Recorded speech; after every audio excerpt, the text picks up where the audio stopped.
नमस्कार, मैं मनीष कुमार वर्मा। इस न्यूज़ में आप लोग को सुनाएंगे कि किस प्रकार शंकराचार्य ने योगी सरकार को घेरा और झूठा बताया। लाश को मृत्यु को छुपाने वाला योगी सरकार के बारे में आइए सुनते हैं। पहले शंकराचार्य क्या बोल रहे हैं, उसके बाद आगा देखेंगे साध्वी ममता कुलकर्णी का क्या और आगे ना हो इसके बारे में तत्काल उस तरह की व्यवस्थाएं मिलकर के बना ली जाए। अब यही बात कही गई, कुछ भी नहीं कहा हम लोगों ने कल, क्योंकि वक्त की वही जरूरत थी।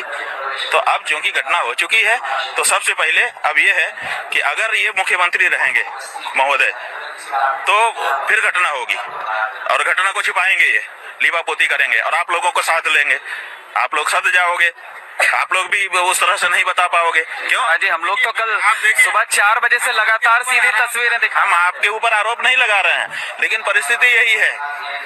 आप देखिए, मैंने आज सवेरे उठ करके दैनिक जागरण अखबार हमने पढ़ा, एक पृष्ठ केवल पढ़ पाए। हम ये सोच रहे थे कि कितनी बड़ी घटना घटी है, अखबार क्या कह रहा है। दूसरे अखबार तो नहीं पढ़ पाए क्योंकि यहाँ नेटवर्क भी स्लो है। हमने सोचा कि दैनिक जागरण एक अच्छा अखबार माना जाता है, उसको पढ़ते हैं। तो उसका फ्रंट पेज केवल एक पेज खुल पाया, उसको हमने पूरा नेशनल वाला जो अंक है वो हमने पढ़ा। और उस अंक में ऊपर बहुत सुंदर स्नान की फोटोग्राफ्स हैं, बहुत बढ़िया शीर्षक लगा हुआ है।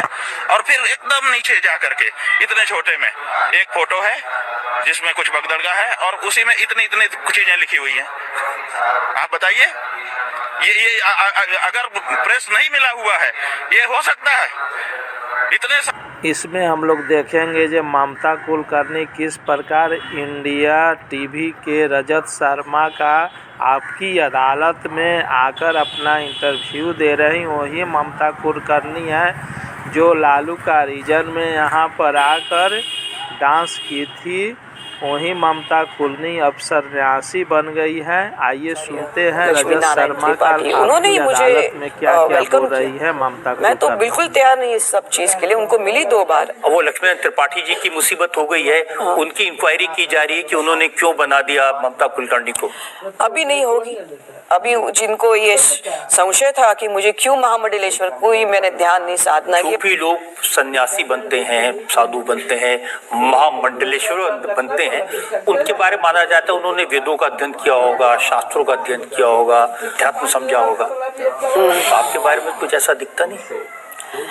इसलिए बारंबार मैं यही कहती हूँ, कभी कभी मैं अपने आप को उल्टे ढंग से भी दिखाती रहती हूँ ताकि मेरा असली ज्ञान छुप जाए। और वैसे भी ज्ञान को ऐसा उजागर नहीं करना चाहिए, उससे अहंकार उत्पन्न हो। 10,000 में पहले मिला। लेकिन अपने वेदों का जिक्र किया तो थोड़ा बहुत मैंने वैसे ही मंत्र उच्चार नहीं किया। मैंने बोला इधर ही आज मैं कर लूंगी, तो ताकि दूध का दूध और पानी का पानी हो जाए। और ये ऋग्वेद का मंत्र है, अग्निम ईले पुरोहितम यज्ञस्य देव मृत्विगम होतारम रत्न धाता माम अग्निम ए पूर्ववी ऋषिभिर्यो नूतने दूतास देवाय वक्षति उपता अग्ने उपत्वम अग्ने दिवे दिवे दोषावस्थादिय वयम नमो भरंत एमसी अग्नेयम यज्ञम धर्म विश्वस्ता परिभूषसी इदवेषु गच्छति। ये ऋग्वेद का यजुर का। अब मुझे भी अपना काम करना है ना।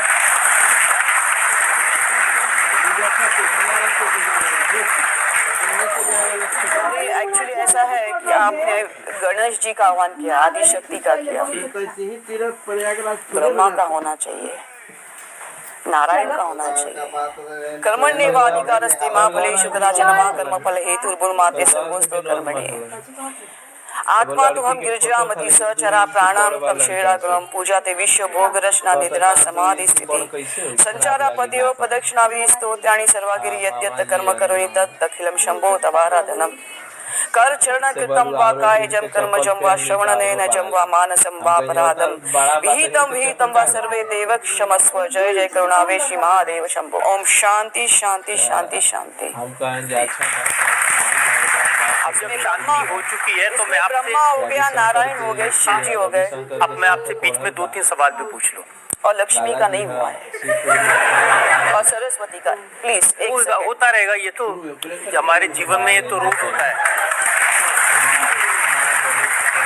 आपने बहुत अच्छा किया। ये सनातन धर्म की परंपराएं हैं, सब देवी देवताओं को याद करना। जितने मैंने मंत्र उच्चार किए, ये ब्रह्म विद्या से इसका कोई लेन देन नहीं। ये तो आपको पंडित बनना है, आपको आचार्य बनना है, आप किसी महंत महाकाल के बन जाते हो, तब आपको ये सब मंत्र और ऋग्वेद की मंत्र उच्चार की अपने पंडित के विषय का अभ्यास हो गया, जिसको ब्रह्म विद्या कहते। वो तो सब शब्दों को शांत करने के बाद जो ध्यान होता है, अष्टांग योगा होता है, उसके द्वारा ये ब्रह्म विद्या सिद्ध की जाती है। उसमें लिए आपको ध्यान करना पड़ता है, आपको तपस्या करनी पड़ती है, आपको उपवास रखने पड़ते हैं कड़क, तब जाके वो जागृत होते हैं, जिसको हम लोग बोलते हैं कुंडलिनी शक्ति योगा, जिसको बोलते हैं कुंडलिनी शक्ति, जो मूल धारा चक्र में।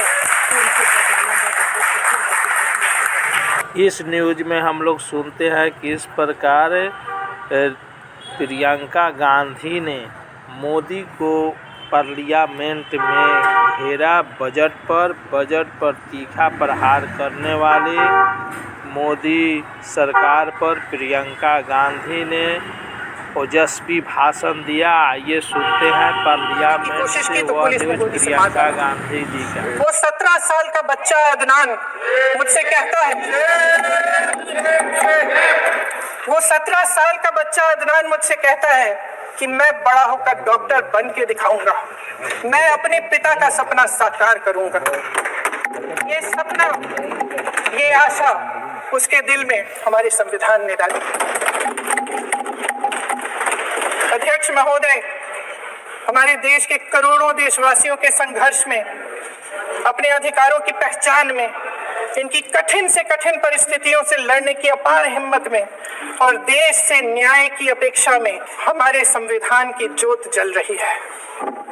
मैंने हमारे संविधान की ज्योत को जलते हुए देखा है और इसके साथ साथ ये भी समझा है कि हमारा संविधान एक सुरक्षा कवच है, एक ऐसा सुरक्षा कवच है जो देशवासियों को सुरक्षित रखता है, न्याय का कवच है, एकता का कवच है और अभिव्यक्ति की आजादी का कवच है। दुख की बात यह है कि मेरे सत्ता पक्ष के साथी जो बहुत बड़ी बड़ी बातें करते हैं, इन्होंने इन 10 सालों में ये सुरक्षा कवच, सत्ता पक्ष के मेरे साथियों ने ये सुरक्षा कवच तोड़ने का पूरा प्रयास किया है। संविधान में सामाजिक, आर्थिक और राजनीतिक न्याय का वादा है। ये वादा एक सुरक्षा कवच है जिसको तोड़ने का काम शुरू हो चुका है। लैटरल एंट्री और निजीकरण के जरिए ये सरकार आरक्षण को कमजोर करने का काम कर रही है। अगर लोकसभा में ये नतीजे नहीं आए होते तो ये संविधान बदलने का काम भी शुरू कर लेते। सच्चाई ये है अध्यक्ष महोदय कि आज संविधान बार बार इसलिए कह रहे हैं क्योंकि इस चुनाव में इनको पता चल गया कि इस देश की जनता ही इस संविधान को सुरक्षित रखेगी। इस चुनाव में हारते जीतने से इन्हें एहसास हुआ कि ये संविधान बदलने की बात इस देश में नहीं चलेगी। आज जनता की मांग है कि जाति जनगणना, सत्ता पक्ष के मेरे साथी ने इसका जिक्र किया। ये जिक्र भी आज इसलिए हो रहा है क्योंकि चुनाव में ये नतीजे आए। ये जाति जनगणना इसलिए जरूरी है ताकि हमें पता चले कि किसकी क्या स्थिति है और नीतियां उस हिसाब से बने। इनकी गंभीरता का प्रमाण ये है कि जब चुनाव में पूरे विपक्ष ने जोरदार आवाज उठाई कि ये जाति जनगणना होनी चाहिए, तो इनका जवाब देखिए। इनका जवाब भैंस भाग भैंस चुरा लेंगे, मंगलसूत्र चुराएंगे, इनका ये जवाब था। ये गंभीरता है इनकी जाति जनगणना पर। महोदय, हमारे संविधान ने आर्थिक न्याय की नींव डाली, किसानों, गरीबों और को जमीन बांटी, भूमि सुधार किया, जिसका नाम लेने से कभी कभी आप झिझकते हैं और कभी कभी उनका नाम धड़ाधड़ इस्तेमाल किया जाता है अपने आप को बचाने के लिए। उन्होंने HAL, BHEL, SAL, GAIL, ONGC, NTPC, railways, IIT बढ़ाने के लिए MSJP न्यूज एक बार अवश्य देखें, अपना राय कमेंट बॉक्स पर अवश्य भेजें। जय हिंद, भारत माता की जय।